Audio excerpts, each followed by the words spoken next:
orar para que sea Dios quien nos bendiga con la palabra de esta oportunidad. Abran sus Biblias, hermanos, en el libro de Juan, Evangelio según San Juan, capítulo 4. Y vamos a leer, hermanos, solamente verso 21 al 24, todos juntos. Juan, capítulo 4, verso 21 en adelante. Dice la palabra de nuestro Dios. Jesús le dijo: mujer, créeme que la hora viene cuando ni en este monte ni en Jerusalén adoraréis al Padre. Vosotros adoráis lo que no sabéis, nosotros adoramos lo que sabemos, porque la salvación viene de los judíos. Mas la hora viene, y ahora es, cuando los verdaderos adoradores adorarán al Padre en espíritu y en verdad, porque también el Padre tales adoradores busca que le adoren. Dios es espíritu, y los que le adoran en espíritu y en verdad es necesario que le adoren. Oremos a nuestro Dios. Padre, gracias te damos, Señor, en esta mañana por el privilegio que nos das de reunirnos, Señor, porque ya nos permitiste cantarte, Señor, adorarte. Ahora pedimos, Señor, de la manera más humilde, que seas tú a través de tu Espíritu Santo, Señor, el que nos ayuda a disponer nuestro corazón para recibir tu palabra, Señor, no para llenarnos de conocimiento solamente, sino para poder practicar, Señor, lo que tú esperas de nosotros conforme a lo que estaremos aprendiendo, Señor. No queremos adorarte conforme a lo que nosotros consideramos que es correcto. Buscamos adorarte, Señor, de la manera que tú demandas en tu palabra, Señor. Pon ese sentir en nuestros corazones para que cada uno de los pasos y acciones que nosotros tomamos en nuestra vida sean conforme a tu voluntad, Señor. Pues vivimos para agradarte, vivimos para hacer tu voluntad. Gracias te damos, Señor. Todo esto te lo hemos pedido en el nombre de Jesús. Amén y amén. ¿Pueden tomar su asiento, hermanos?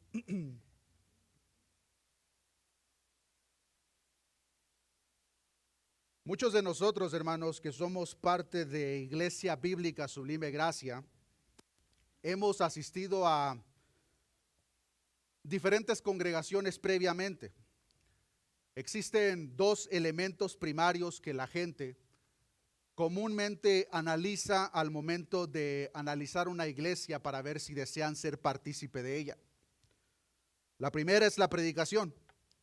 Lamentablemente, en la mayoría de los casos no se busca que la predicación sea bíblica, sino que la predicación sea conforme a mi estilo, conforme a lo que a mí me gusta, lo que yo considero correcto. El segundo elemento es la alabanza y la adoración congregacional. Esta, de la misma manera, hermanos, en la mayoría de los casos, lamentablemente no se busca que sea bíblica, sino que me guste. Que me gusten los cantos que se cantan, que me haga sentir bien, que me haga sentir cómodo. Si Dios lo permite, hermanos, en marzo, para el próximo año, Iglesia Bíblica Sublime Gracia cumple 4 años como ministerio. Todavía recuerdo en aquel entonces, al inicio, que Carlos y yo teníamos conversaciones sobre cuál sería el nombre de la iglesia. No recuerdo exactamente cuánto tiempo duramos conversando, pero me parece que fueron aproximadamente 2 meses en los cuales, al platicar y estar orando, buscábamos la dirección referente a cuál sería el nombre de la iglesia, pues a fin de cuentas el nombre de la iglesia es la representación pública de quien como congregación local. Después de varias conversaciones y sugerencias, las sugerencias se fueron mezclando hasta que terminamos con el nombre de Iglesia Bíblica Sublime Gracia. Hay 2 puntos principales a resaltar en el nombre, hermanos. El primero, Sublime Gracia, es por la gracia sublime de Dios que somos salvos, no por obras, para que nadie se gloríe. Por lo tanto, nuestro enfoque, hermanos, en cuanto a la predicación es la cruz. Es lo mismo que el apóstol Pablo explica a la iglesia en Corinto cuando les dice: así que, hermanos, cuando fui a vosotros para anunciaros el testimonio de Dios, no fui con excelencia de palabras o de sabiduría, pues me propuse no saber entre vosotros cosa alguna, sino a Jesucristo y a este crucificado. El segundo punto a resaltar en el nombre es Iglesia Bíblica. Esta parte del nombre, hermanos, es un recordatorio para que todo lo que se hace dentro de la congregación, dentro de la iglesia, que imite el modelo bíblico y que no sea conforme a nuestras opiniones. Interesantemente, cuando se escogió el nombre, hermanos, había muchas prácticas que nosotros llevábamos a cabo que no eran bíblicas. Pero este nombre, como ya lo mencioné, hermanos, ha sido un recordatorio para que todo lo que se lleve a cabo dentro de la congregación sea conforme al modelo revelado en las Escrituras. A través de la propia convicción y conforme pasó el tiempo, se estableció un gobierno bíblico con pluralidad de pastores, como lo vemos en el libro de Hechos, capítulo 14, verso 23, y Hechos, capítulo 20, versículo 28. El tono de la predicación se cimentó como predicación expositiva, como nos enseña Hechos, capítulo 20, versículo 27, segunda de Timoteo 4, 2. Se resaltó la forma correcta de dar a Dios en nuestras ofrendas, como lo resume la segunda carta a los Corintios, capítulo 9. Se estableció un orden en el culto, tal como lo vemos en Romanos capítulo 12, versículo 8. Si usted tiene tiempo de congregarse con nosotros, posiblemente haya notado algunos de estos cambios, posiblemente no. Uno de los cambios que se comenzó, hermanos, aproximadamente 1 año y medio, 2 años atrás, fue precisamente en el contexto de la alabanza y la adoración congregacional. Se comenzaron a notar cosas, hermanos, primordialmente en los cantos que nosotros cantábamos como iglesia. Nos dimos cuenta, hermanos, al analizar muchos de esos cantos a la luz de la Escritura, de que muchos de los cantos que cantábamos de bíblico no tenían absolutamente nada. Eso nos llevó, hermanos, a una inmediata revisión de cantos, de tal manera que tan solamente en la primera revisión que llevamos a cabo con el cuerpo de liderazgo de la iglesia, se excluyeron 49 cantos de nuestro libro de cantos. Muchos de estos cantos no solamente no eran bíblicos, sino que contenían herejías. Al trabajar poco a poco, hermanos, se continúa llevando los cambios que posiblemente haya notado. Hoy en día damos gracias por el avance que se ha hecho en esa área en particular. Y damos gracias a Dios por la vida de cada uno de los hermanos y hermanas que ahora forman parte del grupo de la alabanza. Creemos, hermanos, que este trabajo no terminará nunca, pues en realidad en cada ministerio, en cada área de servicio dentro de la iglesia de nuestro Señor Jesucristo, siempre va a haber trabajo que hacer. Lo importante a resaltar, hermanos, es que cada decisión tomada regrese al modelo bíblico. Es por eso que esa parte me gusta resaltar en cuanto al nombre Iglesia Bíblica. Esto nos trae, hermanos, al tema del día de hoy. Desde hace meses platicábamos referente a la importancia de hablar unos puntos, hermanos, en cuanto a este tema, para que cada uno de nosotros como iglesia podamos entender lo que la palabra de Dios nos enseña en cuanto a la adoración congregacional, que es lo que semana a semana hacemos cuando nos reunimos. Y por esa razón, hermanos, se puso en pausa la serie expositiva del Evangelio de Mateo. Consideramos, hermanos, que este era el tiempo adecuado, pues los que conocen el Evangelio de Mateo sabrán que comenzando el capítulo 24, continuando el capítulo 25, entramos a la sección escatológica del libro de Mateo, y una vez que comencemos esa porción, no nos gustaría parar o pausar, así que creímos que este era el tiempo adecuado para tomar esa pausa y tratar lo que estoy por compartirles. Es nuestra intención, hermanos, que al finalizar estas enseñanzas, posiblemente sean 2 o 3, lo estaremos viendo, pero al finalizar estas enseñanzas, hermanos, que conforme a la Biblia, no conforme a nuestras opiniones, podamos dar respuesta a las siguientes preguntas. ¿Qué es la adoración? ¿De qué manera debemos de alabar y adorar a Dios en nuestras reuniones? ¿Cuál es el motivo principal de nuestra adoración? ¿Cuál debe de ser el contenido correcto de nuestros cantos congregacionales? Estas preguntas y más, hermanos, espero que podamos aprender cada uno de nosotros juntos con estas enseñanzas. Y para comenzar, hermanos, quiero que veamos en primer lugar la pregunta más general en este tema, que es ¿qué es la adoración? Es mi intención, hermanos, en esta oportunidad con el tema que estaremos viendo, solamente ver la parte general y fundamental en cuanto a esto. Si Dios lo permite, para la próxima semana estaremos viendo la parte más práctica. Pero regresando a la pregunta, ¿qué es la adoración? Podemos erróneamente simplificar el verdadero significado de la adoración y pensar que la adoración es simplemente cuando yo levanto mis manos y cierro mis ojos. Es verdad que tales acciones acompañan a la verdadera adoración, pero la verdadera adoración es mucho más que eso.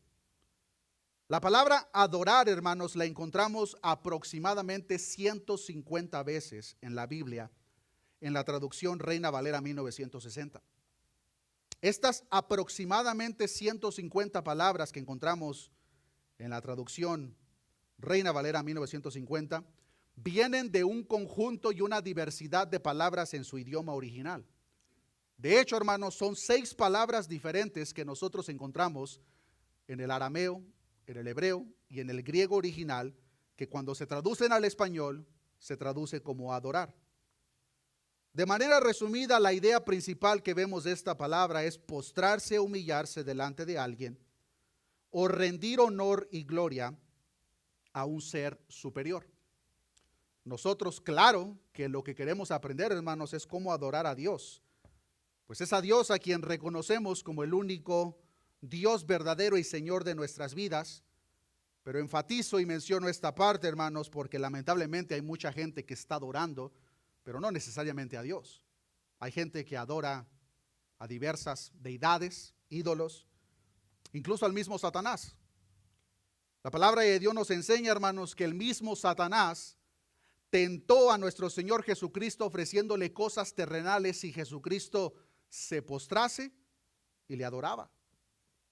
La palabra nos enseña en Mateo 4:9 y le dijo, hablando de Satanás, todo esto te daré si postrado me adorares. Entonces Jesús le dijo, vete Satanás, porque escrito está, al Señor tu Dios adorarás y a Él solo servirás. Cuando llegamos al final de la revelación en el libro de Apocalipsis capítulo 13, versículo 4, de la misma manera nos enseña que hay una multitud de personas, como nos enseña el versículo 4, que adoraron al dragón, que había dado autoridad a la bestia, y adoraron a la bestia, diciendo, ¿quién como la bestia y quién podrá luchar contra ella? Sé que especialmente en este tiempo, hermanos, hay muchas personas que al ver el avance de la tecnología puede que se preocupen si equivocadamente terminen poniéndose la marca de la bestia. Hermanos, no hay persona, de acuerdo a lo que la palabra de Dios nos enseña, no hay persona, hermanos, que equivocadamente se vaya a poner tal marca. No tiene nada que ver con un chip. Pero lo que la palabra de Dios nos enseña, hermanos, que las personas que adoran a la bestia lo hacen de todo corazón. No es como si fue algo que surgió por equivocación. Pero comparto estas escenas, hermanos, para que entendamos cada uno de nosotros que la adoración se presenta a todo lo que la persona desea. Hay gente que adora sus diversos ídolos. Nosotros, una vez más, queremos aprender cómo adorar al único Dios verdadero. Habiendo dejado en claro la definición básica de la adoración, pasemos a la siguiente pregunta, que es, ¿cómo es que nosotros debemos de adorar a Dios? Al aprender esta respuesta, continuaremos incrementando nuestro conocimiento sobre lo que verdaderamente es la adoración. Ahora, en cuanto de la manera que debemos de adorar a Dios, de la misma manera podemos equivocadamente pensar que si la manera en que yo considero en lo más interno de mi corazón que es correcto adorar a Dios, Dios lo acepta. Lamentablemente, hermanos, Dios, que nos ha dejado su palabra, que es el manual de vida para cada uno de nosotros, no solamente a través de su palabra, nosotros entendemos cómo relacionarnos con Él, sino que de la misma manera aprendemos cómo debemos de adorarle. Hermanos, Dios no está satisfecho con que nosotros le adoremos a nuestra manera, siempre y cuando nosotros lo consideremos correcto. Dios ha dejado instrucciones muy específicas de qué manera es que nosotros le debemos de adorar. Y para esto, hermanos, quiero que veamos una escena que nos presenta lo fundamental de esta pregunta, una escena que estoy seguro muchos de nosotros ya la conocemos, la escena de la mujer samaritana. Acompáñenme al libro de Juan, capítulo 4. Conocemos la historia. Esta mujer samaritana se encuentra en un lugar sacando agua. Y nuestro Señor Jesús se acerca a esta mujer pidiéndole agua, esta mujer se sorprende por el hecho de que Jesús, siendo un varón judío, le pidiese agua a una mujer samaritana, pues había una rivalidad, una división entre judíos y samaritanos. En medio de esta conversación podemos ver que el que le pidió agua, es decir, Jesús, ahora le ofrece una agua de la cual esta mujer samaritana no entendía. Notemos lo que dice el versículo 14 de Juan capítulo 4. Jesús le dice: mas el que bebiere del agua que yo le daré, no tendrá sed jamás, sino que el agua que yo le daré será en él una fuente de agua que salte para vida eterna. La mujer le dijo: Señor, dame de esa agua para que no tenga yo sed, ni venga aquí a sacarla. La mujer todavía no entiende lo que Jesús le está hablando, y esta mujer, con su pensamiento terrenal, piensa que lo que Jesús le está ofreciendo es un agua literal. Mucha atención al verso 16. Jesús le dijo: ve, llama a tu marido y ven acá. Respondió la mujer y dijo: no tengo marido. Jesús le dijo: bien has dicho, no tengo marido, porque 5 maridos has tenido, y el que ahora tienes no es tu marido. Esto has dicho con verdad. Esta mujer tenía una sed, pero no de agua literal. Esta mujer tenía una sed tremenda en su ser interior, y lo intentaba saciar a través de hombres, de tal manera que había tenido 5 maridos y el que tenía en su casa no era su esposo. Veamos cómo en el verso 19 la mujer, sorprendida, como que aparentemente intenta evadir lo que Jesús le acaba de presentar. Le dijo la mujer: Señor, me parece que tú eres profeta. Nuestros padres adoraron en este monte, y vosotros decís que en Jerusalén es el lugar donde se debe adorar. Jesús le dijo: mujer, créeme, que la hora viene cuando ni en este monte ni en Jerusalén adoraréis al Padre. Vosotros adoráis lo que no sabéis, nosotros adoramos lo que sabemos, porque la salvación viene de los judíos. Mas la hora viene, y ahora es, ¿cómo dice, hermanos? Cuando los verdaderos adoradores adorarán al Padre en espíritu y en verdad. Porque también el Padre tales adoradores busca que le adoren. Dios es espíritu, y los que le adoran en espíritu y en verdad es necesario que adoren. Regresemos a la pregunta: ¿de qué manera debemos de adorar a Dios? Aquí nos da la respuesta: en espíritu y en verdad. Ahora, ¿qué significa eso? Veámoslo parte por parte. En primer lugar, hermanos, en el verso 20, cuando esta mujer esquiva lo que Jesús le acaba de decir sobre el hombre que tenía en su casa, esta mujer en el verso 20 resalta el hecho de que sus padres habían adorado en ese monte, pero los judíos decían que se debía de adorar en Jerusalén. ¿Quién tenía la razón? En realidad ambos, pero a medias. ¿Y por qué digo eso?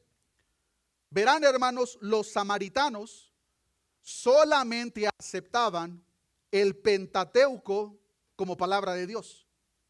Es decir, los samaritanos solamente aceptaban los primeros 5 libros de la Biblia, y el resto de los libros del Antiguo Testamento ellos los descartaban. Ahora, su conclusión de dónde y cómo se debía de adorar era extraída de esos 5 libros. Por lo tanto, ellos escogieron el monte Gerizim para adorar cerca de donde Abraham había construido el primer altar para Dios, como lo vemos en Génesis capítulo 12, versículo 6. Los judíos, hermanos, a diferencia de los samaritanos, aceptaban todo lo que nosotros conocemos como el Antiguo Testamento. Por lo tanto, su conocimiento y su entendimiento de dónde y cómo se debía de adorar era concluido, era extraído de todo el Antiguo Testamento. Por lo tanto, ellos entendieron que Dios había escogido a Jerusalén como el lugar donde debía de adorarse, tal como lo vemos en 2 de Crónicas capítulo 6, versículo 6, y el Salmo 48, versículo 1 y 2. Lo interesante aquí, hermanos, es la respuesta de Jesús. Pues notemos que Jesús le dice que en un futuro cercano, la verdadera adoración no ocurriría ni en el monte Gerizim, ni en Jerusalén. De hecho, hermanos, el lugar ya no importa. El lugar es irrelevante. Para este entonces ese conocimiento todavía no era entregado. Es por eso que Jesús dice: vosotros adoráis lo que no sabéis, nosotros adoramos lo que sabemos. Mas la hora viene y ahora es decir, está por venir, pero en realidad ya está aquí, porque Cristo ya estaba presente. Cuando los verdaderos adoradores adorarán al Padre en espíritu y en verdad, porque también el Padre tales adoradores busca que le adoren. Dios es espíritu, y los que le adoran en espíritu y en verdad es necesario que adoren. Habiendo entendido, hermanos, hasta este punto que el lugar ya no tiene importancia como lo tuvo en el antiguo pacto, el nuevo pacto está a punto de ser inaugurado. Lo único que importa en el nuevo pacto de ese punto en adelante es que adoremos en espíritu y en verdad. Es en estas dos partes donde me quiero enfocar por el resto de esta enseñanza. Comencemos viendo la primera. Es necesario, hermanos, adorar a Dios en espíritu.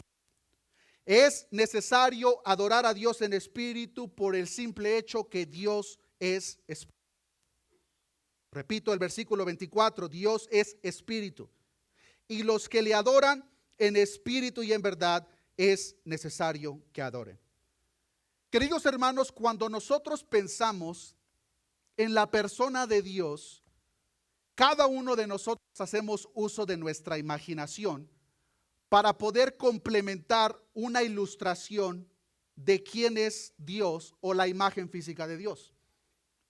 Y lamentablemente muchas veces creamos ideas erróneas. De hecho, hermanos, el hecho de que Dios es espíritu significa que Dios no tiene un cuerpo como usted y yo tenemos. Ahora usted se puede preguntar, bueno, pero entonces ¿por qué la palabra de Dios vemos de manera repetida que nos habla acerca de los ojos de Dios, que nos habla acerca del brazo de Dios, los pies de Dios, la espalda de Dios? Queridos hermanos, todas esas figuras que nosotros encontramos en la palabra de Dios son palabras figuradas para que nosotros seres humanos podamos entender algo que no es humano, alguien que no es humano, Dios.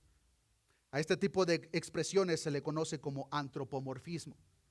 Y lo que esto significa de manera resumida, hermanos, es atribuirle cualidades humanas a Dios. Pero hermanos, Dios no tiene brazos, Dios no tiene pies, Dios no tiene ojos, Dios no tiene un cuerpo como nosotros. Dios es espíritu. Al salmista le dijo: tú pensabas que yo era como tú. Pero queridos hermanos, nuestro Dios es diferente. Nuestro Dios es completamente espiritual en esencia. Lo que esto significa es que nuestro Dios no es un Dios con un cuerpo. Dios no es una piedra. Nuestro Dios no es un árbol o una montaña para que se le tenga que adorar en este lugar o en el otro. Nuestro Dios, queridos hermanos, es un ser inmaterial, personal e independiente. De tal manera que no hay monte, monumento o templo que lo pueda contener. Primera de Reyes, capítulo 8, versículo 27, precisamente nos muestra esto, cuando hace esta pregunta: ¿es verdad que Dios morará sobre la tierra? Y notemos la siguiente verdad que pronuncia a continuación: he aquí que los cielos de los cielos no te pueden contener. Queridos hermanos, nuestro Dios es espíritu, nuestro Dios no está limitado. No hay templo, no hay montaña, no hay planeta, no hay galaxia que pueda contener a nuestro Dios, porque Dios es espíritu. Cuando nosotros leamos esos versículos que nos habla de Dios como teniendo partes humanas, entendamos, hermanos, que es una manera figurada para nosotros humanos entender a alguien que es divino. Pero nuestro Dios, hermanos, no es como nosotros. Nuestro Dios es espíritu. Y lo que esto de la misma manera significa es que como Dios es espíritu, es un ser personal. ¿Qué significa esto? Nuestro Dios no es una cosa o un objeto inanimado, es el propio origen del razonamiento, conocimiento, incluso nuestras propias emociones. Entonces, cuando hablamos de que debemos de adorar a Dios como Él es en espíritu, De manera resumida, quiere decir, hermanos, que debemos de adorarle con todo lo que nosotros somos, todo nuestro cuerpo, todo nuestro ser interior, todas nuestras emociones. Comenta Samuel Pérez Millos: el Padre a quien se adora es un ser personal. No se trata de que el ser divino sea una persona, pero sí que es personal. En cuanto a que se personaliza en tres personas y se acerca a su creación de manera personal. Por lo tanto, como Dios es espíritu, es necesario que quienes le adoren verdaderamente de acuerdo a quien Él es, espíritu. No conforme a normas o reglas externas religiosas, sino conforme a lo que verdaderamente somos adentro. En otras palabras, hermanos, la verdadera adoración resalta la actitud interior, no lo externo.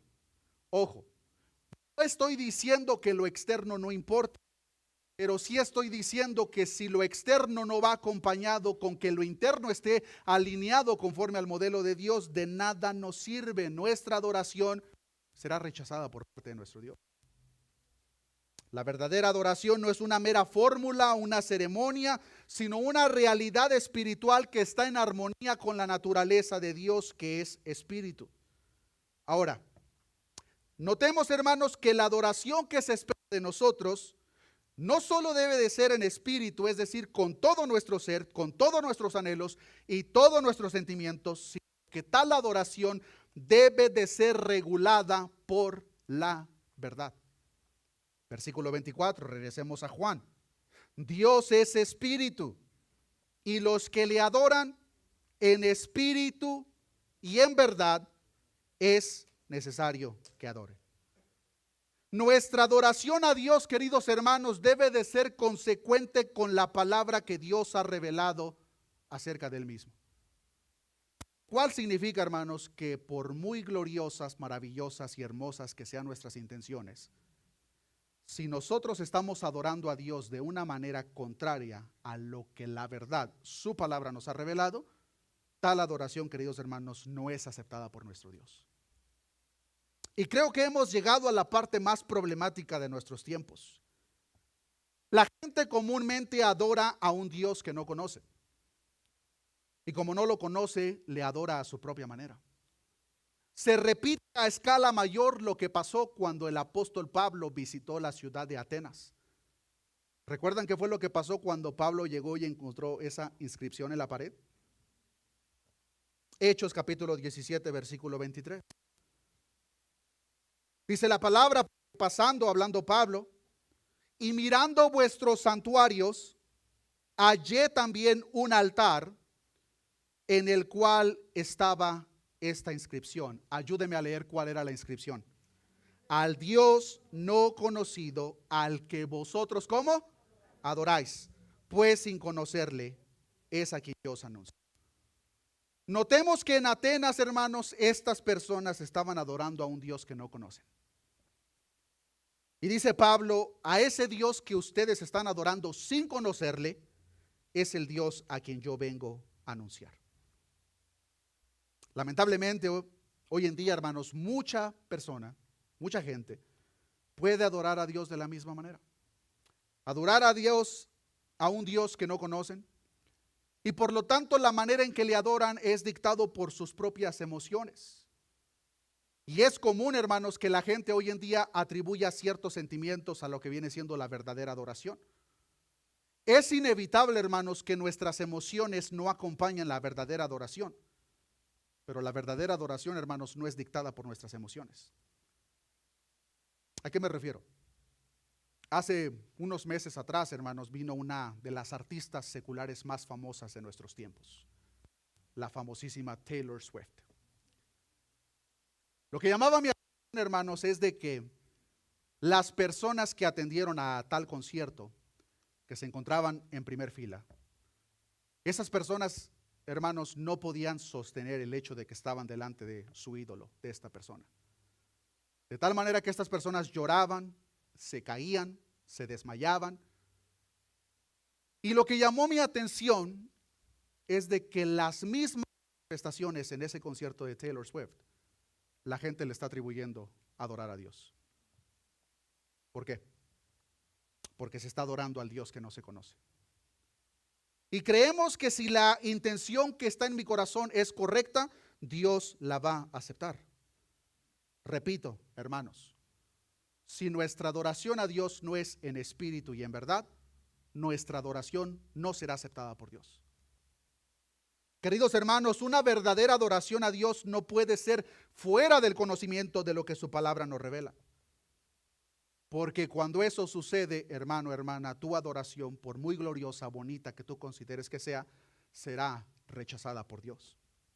Y quiero que veamos un ejemplo que es el mismo texto que se leyó para dar apertura al servicio. Vayamos al libro del profeta Amós, capítulo 5.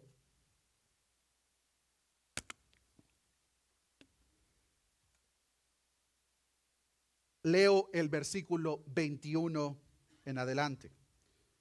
En la mañana se leyó todo el capítulo 5, por lo tanto espero que ya conozcamos un poquito el contexto, pero vean lo que dice el versículo 21. Aborrecí, terminé vuestras solemnidades y no me complaceré en vuestras asambleas. Y si me ofreciereis vuestros holocaustos y vuestras ofrendas, no lo recibiré, ni miraré a las ofrendas de paz de vuestros animales engordados. Quita de mí la multitud de tus cantares, pues no escucharé las salmodías de tus instrumentos. Les leo los mismos versículos, hermanos, en la traducción lenguaje actual. Dice la palabra de Dios: yo aborrezco sus fiestas religiosas. Es Dios hablando, hermanos, a personas que aparentemente le estaban adorando. Y la respuesta de Dios ante tal adoración es: yo aborrezco sus fiestas religiosas. No soporto sus cultos de adoración. Ustedes se acercan a mí trayendo toda clase de ofrendas, pero yo no quiero ni mirarlas. Versículo 23. Vayan a cantar a otra parte, no quiero oír esa música de arpa. Queridos hermanos, si nuestro Dios fuese a hablar conforme a la oración que se presenta en nuestras congregaciones, ¿qué tendríamos que decir al respecto? ¿Nos diría algo similar a lo que le dijo a este pueblo en los tiempos del profeta Amós? Queridos hermanos, Dios aborrece la adoración falsa de aquellas personas que lo hacen a su propia manera, de aquellas personas que lo hacen de forma fingida como solamente un mero espectáculo. Si nosotros estamos viviendo vidas pecadoras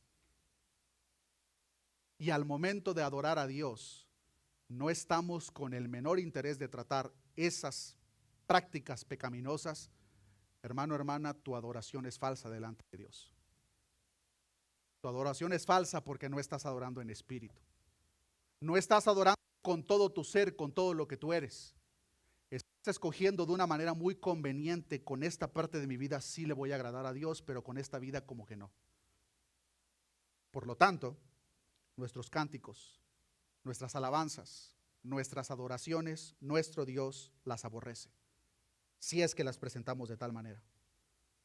Por lo tanto, hermanos, quiero que analicemos por un minuto.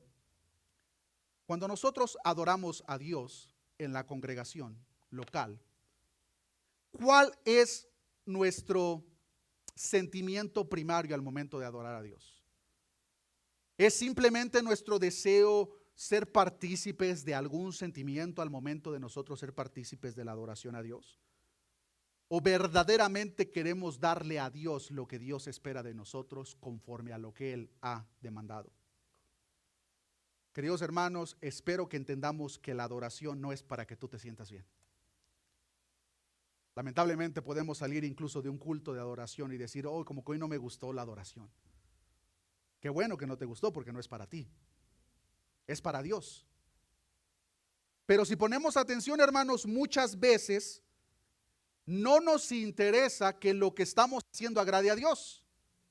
Buscamos que nos agrada a nosotros mismos. Y ahí hay problemas graves, porque no estamos adorando a Dios como Él espera, en espíritu y en verdad. La adoración es para Dios, no para nosotros. Ahora, nuestro Dios es tan misericordioso, hermanos, que incluso cuando le adoramos como Él espera, nuestro Dios opera y obra en nuestras vidas. a través de la propia adoración genuina. Pero eso es solo, hermanos, cuando nuestra adoración verdaderamente es genuina con el entendimiento de lo que Dios espera de nosotros. No conforme a lo que yo considero que es correcto, no conforme a lo que a mí me gusta. No, pero es que la canción como que no me gusta, hay que cantar aquella que a mí tanto me gusta. No es para que a ti te guste. No es para ti, es para Dios. Muchas personas aquí casadas. Espero que cada uno de nosotros para este entonces ya conozcamos qué es lo que le gusta a nuestro cónyuge. Solamente para darles un ejemplo de la manera más práctica posible. A mi esposa hay un tipo de comida que le gusta, que a mí es muy diferente a lo que a mí me gusta. ¿Ustedes se imaginan, hermano, hermana, que para yo agradar a mi esposa le invite a un lugar a comer con la comida que a mí me gusta?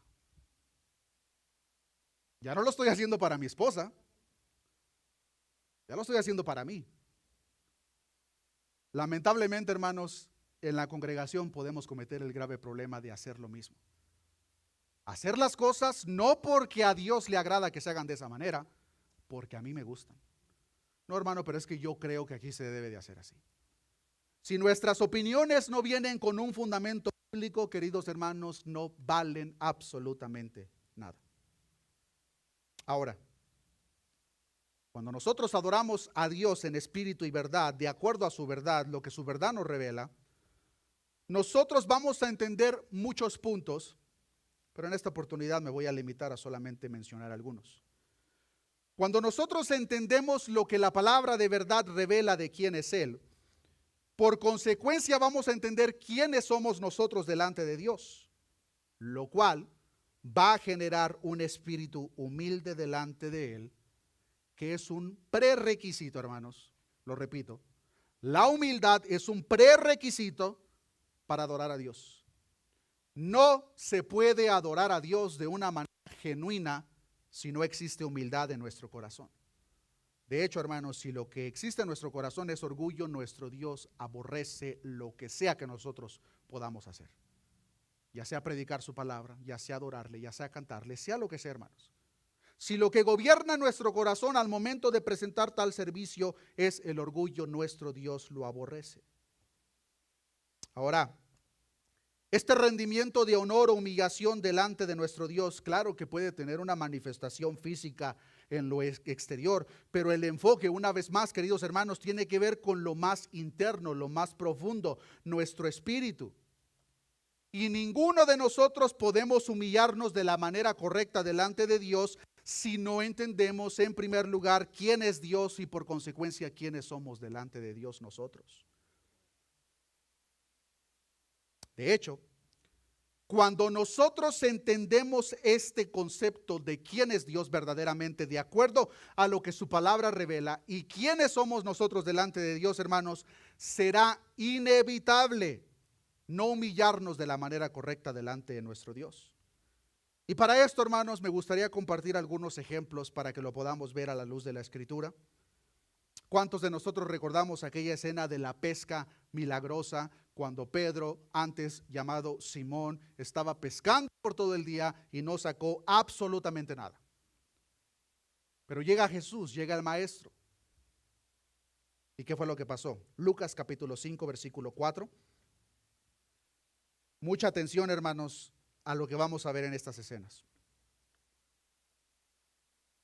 Lucas capítulo 5, versículo 4, cuando terminó de hablar, dijo a Simón: boga mar adentro y echad vuestras redes para pescar.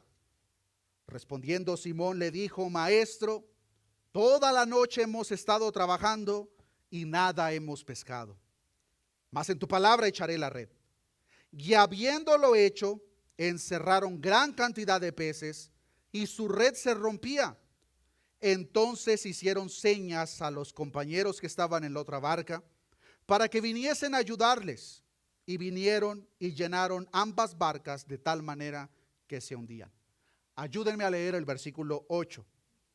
Viendo esto, Simón Pedro cayó de rodillas ante Jesús diciendo: apártate de mí, Señor, porque soy hombre pecador. Notemos lo siguiente. Simón Pedro, hermanos, se atemorizó con el milagro que acaba de presenciar. Ese milagro trajo un entendimiento de quién es la persona que le dijo, vuelve a aventar la red. Y cuando Pedro se da cuenta de que el que le había instruido era el mismo Dios, Pedro no pudo evitar más que ver su gran pecaminosidad delante del Dios que es 3 veces santo. De tal manera que dice la palabra que Pedro cayó de rodillas y al mismo tiempo reconoce, soy un hombre pecador. No entendamos la frase apártate de mí como que Pedro no quería tener un compañerismo con Jesús. La frase apártate de mí viene en el contexto de que Pedro reconocía a una persona pecadora como yo no merece estar en tu presencia. Un hombre pecador como yo no puede estar delante de la presencia de aquel que es 3 veces santo.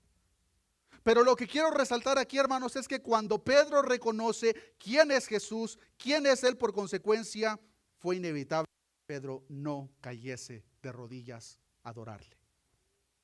En el Antiguo Testamento vemos un caso similar, pero un poco más elaborado que me gustaría compartir. Y para esto acompáñenme al libro de Isaías, capítulo 6, una escena que de la misma forma estoy seguro ya conocemos. Isaías capítulo 6, versículo 1. Dice la palabra de nuestro Dios: en el año que murió el rey Usías, vi yo al Señor sentado sobre un trono alto y sublime, y sus faldas llenaban el templo. Por encima de él había serafines, cada uno tenía 6 alas. Con 2 cubrían sus rostros, con 2 cubrían sus pies, y con 2 volaban. Y el uno al otro daba voces diciendo: Santo, santo, santo, Jehová de los ejércitos. Toda la tierra está llena de su gloria. Y los quiciales de las puertas se estremecieron con la voz del que clamaba, y la casa se llenó de humo. Versículo 5, ayúdeme a leerlo. Entonces dije: ay de mí, que soy muerto, porque siendo hombre inmundo de labios y habitando en medio de pueblo que tiene labios inmundos, han visto mis ojos al Rey Jehová de los ejércitos. Notemos lo siguiente, hermanos. Isaías se encuentra delante de la presencia del Dios que es 3 veces santo, de tal manera que la propia gloria y santidad de Dios alusan la suciedad de Isaías, lo cual devasta a Isaías, hermanos. Isaías ahora se encuentra devastado, porque Isaías reconoce que por su propia cuenta jamás puede estar delante de la presencia de Dios. Por lo tanto, ¿qué hace? Se humilla. Versículo 6. Y voló hacia mí uno de los serafines, teniendo en su mano un carbón encendido, tomado del altar con unas tenazas, y tocando con él sobre mi boca, dijo: he aquí que esto tocó tus labios, y es quitada tu culpa, y limpio tu pecado. Notemos, queridos hermanos, que Isaías no hizo absolutamente nada para ser librado de su culpa. Isaías no hizo absolutamente nada para que el pecado fuese quitado de él. Fue un serafín y puso un carbón ardiendo sobre su boca, y ese carbón fue tomado del altar. Pregunta: ¿en qué lugar es donde se llevaban a cabo los sacrificios en el antiguo pacto? En el altar. Era en el altar donde se derramaba la sangre de los corderos. Una escena, una sombra que nos apuntaba a lo que estaba por venir. El carbón ardiente propio estaba purificando la boca de Isaías, a la vez quitando todo su pecado. Lo que vemos aquí, queridos hermanos, es una imagen de lo que estaba por venir, pero ya vino. Es la sangre de Cristo y su Espíritu Santo que justifican y santifican a los creyentes para que podamos acercarnos confiadamente al trono de la gracia de nuestro Dios. Pero mucha atención, hermanos, lo que pasa en el versículo 8. Una vez que Isaías es devastado, una vez que Isaías es purificado por ese carbón, versículo 8, ¿cuál fue la respuesta de Isaías? Después oí la voz del Señor que decía: ¿a quién enviaré? ¿Y quién irá por nosotros? Entonces respondí yo: heme aquí, envíame a mí. Aquí estoy, Señor. Envíame a mí. Te entrego mi vida, úsala como a ti te plazca. Notemos por un minuto, hermanos, la secuencia de eventos. Isaías ve al Dios 3 veces santo en toda su gloria y poder, y por consecuencia le es inevitable no ver su enorme y sucio pecado.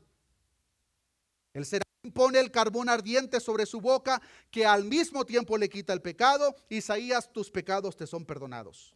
En respuesta, Isaías entrega su vida al servicio de Dios. Queridos hermanos, esto es precisamente a lo mismo que se refiere el apóstol Pablo en la carta a Romanos, cuando dice, capítulo 12, versículo 1, que hermanos, os ruego por las misericordias de Dios que presentéis vuestros cuerpos en sacrificio vivo, santo, agradable a Dios, que es vuestro culto racional. Adorar a Dios en espíritu, con todo lo que soy y verdad, vuestro culto racional.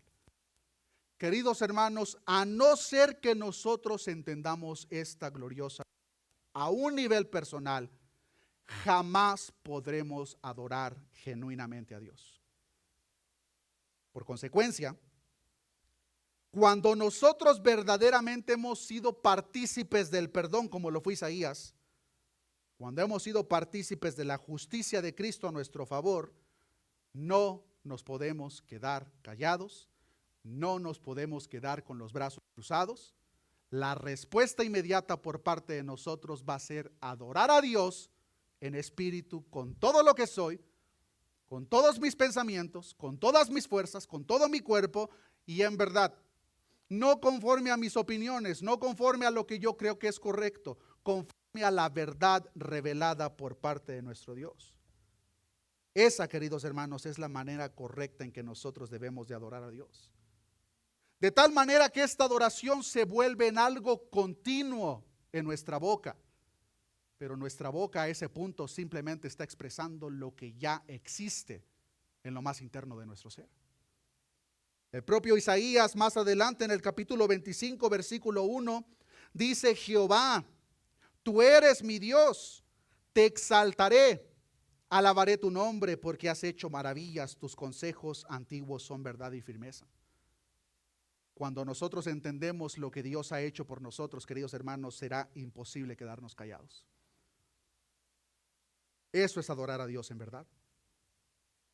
El salmista decía en el Salmo 66, versículo 1, aclamad a Dios con alegría, toda la tierra, cantad la gloria de su nombre, poned gloria en su alabanza, decid a Dios cuán asombrosas son tus obras. Por la grandeza de tu poder se someterán a ti tus enemigos, toda la tierra te adorará y cantará a ti, cantarán a tu nombre. Queridos hermanos, es precisamente lo que venimos a hacer, servicio a servicio. Adorar a Dios por las maravillas que Dios ha hecho. Adorar a Dios por quien Él es. Pero esa adoración no puede ser en base a opiniones, debe de ser conforme a lo que su palabra nos ha revelado. Entonces, si no conocemos la palabra de Dios, hermanos, no podemos adorar a Dios como Él espera de nosotros. Entre más conocemos su palabra, más fácil será adorar a Dios como Él espera de cada uno de nosotros. No porque estoy buscando que la adoración me guste, no porque estoy buscando que la melodía tenga un efecto en mi corazón. Estoy adorando a Dios porque Él así lo demanda en espíritu, con todo lo que soy, con todas mis fuerzas, con toda mi mente, con todo mi ser, y en verdad conforme a lo que Dios ha revelado en su palabra, a lo que Él ha revelado de quién Él es, a lo que Él ha revelado que ha hecho su Hijo Jesucristo por cada uno de nosotros. De hecho, queridos hermanos, es precisamente el enfoque que hemos querido dar a lo largo de todos estos cambios en las alabanzas y adoraciones que se presentan en un contexto congregacional. Cantar lo que Dios ha hecho por nosotros. Cantar lo grandioso, maravilloso y lo poderoso que es nuestro Dios. No cantar cómo es que nosotros nos sentimos. No es cantar lo que nosotros hemos hecho por Dios. Porque, queridos hermanos, nuestras más gloriosas y maravillosas obras delante del Dios 3 veces santo son como trapos de inmundicia. Es mejor cantar lo que Él ha hecho por nosotros, porque esas obras verdaderamente son maravillosas. Es mejor cantar quién es Dios. El Dios soberano que hace lo que Él quiere, que nadie puede detener su mano y preguntarle, ¿qué haces? Eso es lo que Dios espera de cada uno de nosotros. Ponemos atención, hermanos, la Biblia, que es la verdad, es el manual de cómo hacer literalmente todo lo que Dios espera de nosotros, incluyendo cómo adorarle. Le voy a pedir a mis hermanos de la alabanza si por favor se pueden ir preparando. La próxima semana, hermanos, estaremos viendo la parte práctica de esta enseñanza, que siguiendo sobre la misma línea, nuestra intención es ver a la luz de la Escritura qué es lo que debe de estar presente en lo que nosotros hacemos servicio a servicio, hermanos. Y una vez más enfatizando el hecho de que todo lo que hacemos, hermanos, debe de ser conforme a lo que Dios le agrada, no lo que a nosotros nos agrada. Si a ti no te gusta, hermano, hermana, es un problema personal. No venimos aquí, hermanos, a agradar a ningún hombre. Venimos aquí a agradar a Dios. Y para agradar a Dios debemos de hacer las cosas como Él lo demanda. Nuestros hermanos de la alabanza, hermanos, nos van a dirigir con un canto. Y con ese mismo canto vamos a concluir el culto de esta oportunidad. Y queridos hermanos, les imploro, en el amor de Jesucristo, no seas un espectador. Nosotros no venimos reunidos, hermanos, a reunirnos domingo a domingo, miércoles o miércoles, viernes a viernes, para ver cómo es que adora el hermano a mi izquierda o a mi derecha. No vengas a ser un espectador, porque ese no es el propósito por el cual nos reunimos. Cada uno de nosotros, sin excepción alguna, hermanos, venimos a adorar a aquel que derramó su cruz en aquel madero. Cada uno de nosotros venimos a adorar a aquel que es la verdadera fuente de agua viva. Y queridos hermanos, la manera correcta de llevar a cabo esa adoración es en espíritu. Hermano, hermana, al momento de adorar a Dios, no permitas que tu mente sea ocupada de los problemas que tú estás pasando. No permitas que tu mente sea ocupada con las actividades que vas a llevar a cabo al terminar este servicio, porque lamentablemente podemos levantar nuestras manos, pero por otro lado nuestra mente está ocupada. ¿Qué voy a comer saliendo de aquí? Hermanos, que tu mente esté ocupada en lo que estamos cantando. Que tu mente esté ocupada en la grandeza de nuestro Dios. Esa es una forma de adorarle a Dios en espíritu con todo lo que nosotros somos, pero también en verdad conforme a lo que su palabra ya nos ha revelado. Oremos a nuestro Dios. Padre, gracias te damos por tu palabra, Señor. Tu palabra es verdad, Señor. En tu palabra aprendemos, Señor, cada uno de los detalles de cómo debemos de dirigirnos hacia ti, Señor. Cómo es que debemos de alabarte, cómo es que debemos de adorarte. En esta oportunidad, Señor, hemos aprendido de una manera breve que la manera que tú esperas que te adoremos es en espíritu y en verdad. No conforme a nuestras opiniones, no conforme a lo que nosotros consideramos que es correcto, sino conforme a lo que tú demandas de cada uno de nosotros, Señor. Ayúdanos, Señor, no solamente en esta oportunidad, sino cada vez que nos reunimos, Señor, de adorarte en espíritu, Señor, con todo nuestro ser. Que nuestra mente esté enfocada en ti, Señor. Que nuestro cuerpo sea ofrecido en sacrificio vivo delante de ti, Señor. Que nuestras bocas puedan entonar las maravillas y gloriosas obras que tú has llevado a cabo. Que podamos cantar, Señor, lo maravilloso que tú eres. Pero también, Señor, que tal adoración sea conforme a la verdad ya revelada, que es tu palabra, Señor. No conforme a nuestras opiniones, no conforme a nuestros gustos, sino conforme, Señor, a la verdad que permanece para siempre. Gracias te damos, Señor. Todo esto te lo hemos pedido en el nombre de Jesús. Amén y amén.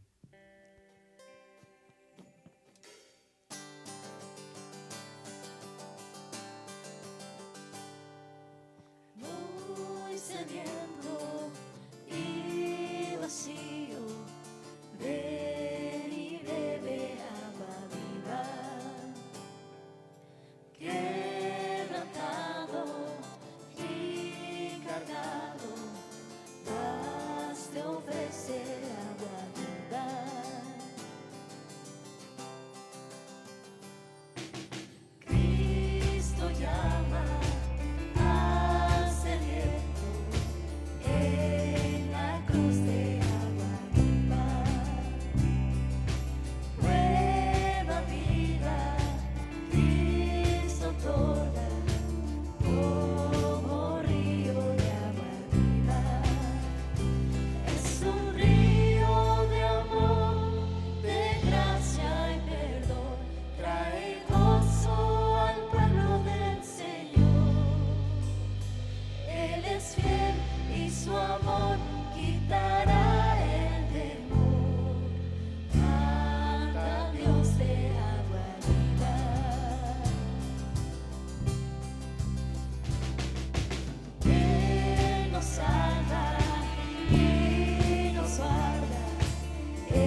nuestro Rey.